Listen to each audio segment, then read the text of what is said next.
Assalamualaikum warahmatullahi wabarakatuh. Kami dari kelompok 5 ingin mempresentasikan hasil kerja kelompok kami. Sebelum kami mempresentasikan hasil kerja kelompok kami akan memperkenalkan terlebih dahulu kelompok kami. Yang pertama, saya sendiri Mafiratul Hasanah sebagai moderator. Selanjutnya, Ahmad Ihza Mahendra sebagai penyaji, Karim Hidayat sebagai penyaji, Khalifatun Hasanah sebagai penyaji, Rizaldi Ihsanu Pratama sebagai penyaji. Kami akan menjelaskan materi bab 3 tentang aliran-aliran pendidikan. Pemahaman terhadap pemikiran-pemikiran penting dalam pendidikan akan membekali tenaga pendidik dan kependidikan dengan wawasan kesejarahan, yakni kemampuan memahami kaitan antara pengalaman masa lampau, tuntutan dan kebutuhan masa kini, serta perkiraan untuk antisipasi masa datang. Pemikiran-pemikiran yang membawa pembaharuan pendidikan itu disebut aliran-aliran pendidikan. A. Pandangan atau aliran pendidikan. Ada 4 pandangan yang bisa mempengaruhi perkembangan anak, yang dikenal sebagai pandangan atau aliran pendidikan, yaitu: yang pertama, pandangan atau aliran nafitisme. Menurut pandangan ini, hasil pendidikan ditentukan oleh anak atau peserta didik itu sendiri. Nafitisme berasal dari kata natives, yang artinya terlahir. Oleh karena itu, anak semenjak lahir sudah membawa pembawaan sendiri sebagai hereditas yang ditentukan oleh faktor genetik yang dibawa sejak lahir dan lingkungan kurang memberikan pengaruh. Menurut aliran nafitisme, pendidikan tidak dapat mengubah sifat-sifat pembawaan. 2. Pandangan atau aliran naturalisme. Nature, yang artinya alam, alamiah, atau yang dibawa sejak lahir. Aliran ini berpendapat bahwa semua anak lahir dengan pembawaan baik dan tak ada seorang anak yang menjadi rusak karena pengaruh lingkungan sebagai komunitas hidupnya. Pendidikan yang diberikan orang dewasa malah dapat merusak pembawaan anak yang baik. Aliran ini juga disebut negativisme. Bagaimana hasil perkembangannya kemudian sangat ditentukan oleh pendidikan yang diterimanya atau yang mempengaruhinya. 3. Pandangan atau aliran empirisme atau environmentalisme. Nama asli aliran ini adalah The School of British Empirism atau aliran empirisme. Aliran empirisme atau environmentalisme ini berpendapat bahwa perkembangan anak sangat bergantung pada faktor lingkungan. Lingkungan memberikan kontribusi bagi pembentukan pribadi anak. Doktrin aliran ini yang sangat masyhur adalah tabula rasa, yang berarti buku tulis yang kosong atau lembaran kosong. Anak diibaratkan kertas putih yang bisa ditulis dengan berbagai warna atau bunyi huruf yang terkenal dengan istilah tabula rasa. Yang keempat, pandangan atau aliran konvergensi. Konvergensi artinya menuju atau berkumpul pada suatu titik pertemuan. Asal kata konvergenti, yaitu penyatuan hasil, kerjasama mencapai suatu hasil. Aliran ini merupakan gabungan dari aliran di atas. Dalam proses perkembangan anak atau peserta didik, faktor bawaan atau faktor lingkungan memberikan kontribusi yang sama. Pandangan ini dikembangkan oleh William Stern, seorang ahli pendidikan Jerman yang hidup pada tahun 1871 sampai 1939. William Stern berpendapat bahwa hasil pendidikan itu tergantung dari pembawaan dan lingkungan. B. Aliran pendidikan modern. Menurut Mudioharjo tahun 2001, ada beberapa jenis aliran pendidikan adalah sebagai berikut. 1.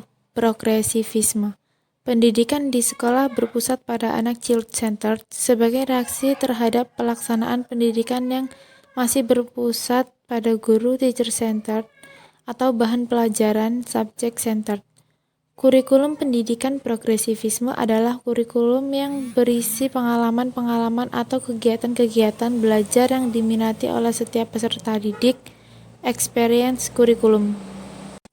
2. Esensialisme. Esensialisme modern dalam pendidikan adalah gerakan pendidikan yang memprotes gerakan progresivisme terhadap nilai-nilai yang tertanam dalam warisan budaya atau sosial. Tujuan pendidikan dari aliran ini adalah menyampaikan warisan budaya dan sejarah melalui suatu inti pengetahuan yang telah terhimpun, yang telah bertahan sepanjang waktu, dengan demikian adalah berharga untuk diketahui oleh semua orang. 3. Rekonstruksionalisme. Rekonstruksionalisme memandang pendidikan sebagai rekonstruksi pengalaman yang berlangsung terus dalam hidup. Sekolah yang menjadi tempat formal berlangsungnya pendidikan gambaran kecil dari kehidupan sosial di masyarakat. Sekolah rekonstruksional berfungsi sebagai lembaga utama untuk melakukan perubahan sosial, ekonomi, dan politik dalam masyarakat. 4. Konstruktivisme.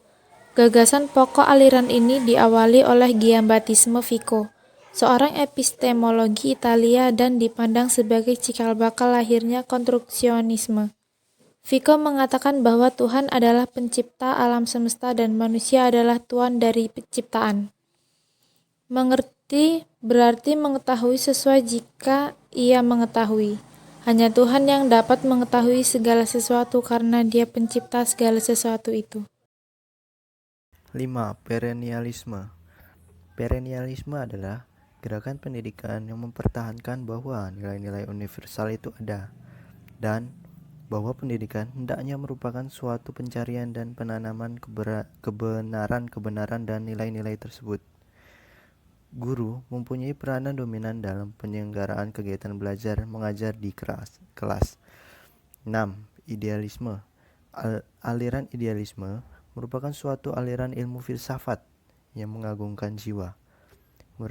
Menurutnya, cita adalah gambaran asli yang semata-mata bersifat rohani dan jiwa terletak di antara gambaran asli cita dengan bayangan dunia yang ditangkap oleh panca indera.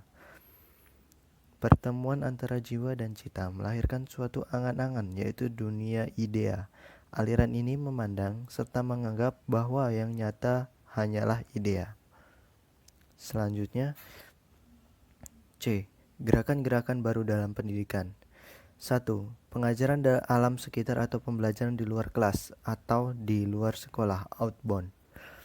Dasar pemikiran yang terkandung dalam pengajaran alam sekitar adalah bahwa peserta didik akan mendapatkan kecakapan baru dalam menghadap dunia kenyataan.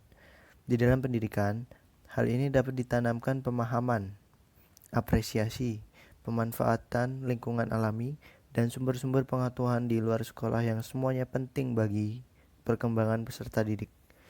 2. Pengajaran pusat perhatian. Penemunya adalah Ovidio de Corley. Menurutnya, pengajaran disusun menurut pusat perhatian anak yang dinamai Centers di internet. Dari pusat perhatian ini, kemudian diambil pembelajaran yang lain. Sebagai pusat perhatian ialah yang sesuai dengan perhatian peserta didik. 3. Sekolah kerja dikemukakan oleh George Steiner. Menurutnya, kewajiban sekolah yang terpenting ialah menyiapkan peserta didik untuk suatu pekerjaan. Pekerjaan tersebut tidak hanya untuk kepentingan negara. 4. Pengajaran proyek. Konsep ini dikemukakan oleh W.H. Kilpatrick. Dia menanamkan pengajaran proyek sebagai suatu kesatuan tugas yang sesuai dengan kebutuhan peserta didik dan secara teratur dikerjakan bersama-sama dengan temannya. Kesimpulan. 1. Aliran-aliran pendidikan adalah pemikiran-pemikiran yang membawa pembaruan dalam dunia pendidikan. 2. Aliran-aliran klasik dalam pendidikan ada 4, yaitu teori empirisme, teori nativisme, teori konvergensi, dan teori naturalisme. 3. Gerakan-gerakan baru dalam pendidikan ada 4, yaitu pengajaran alam sekitar, pengajaran pusat perhatian, sekolah kerja, dan pengajaran proyek. Demikian presentasi dari kelompok kami. Saya selaku moderator. Apabila dalam pembacaan atau penulisan kami mohon maaf. Wassalamualaikum warahmatullahi wabarakatuh.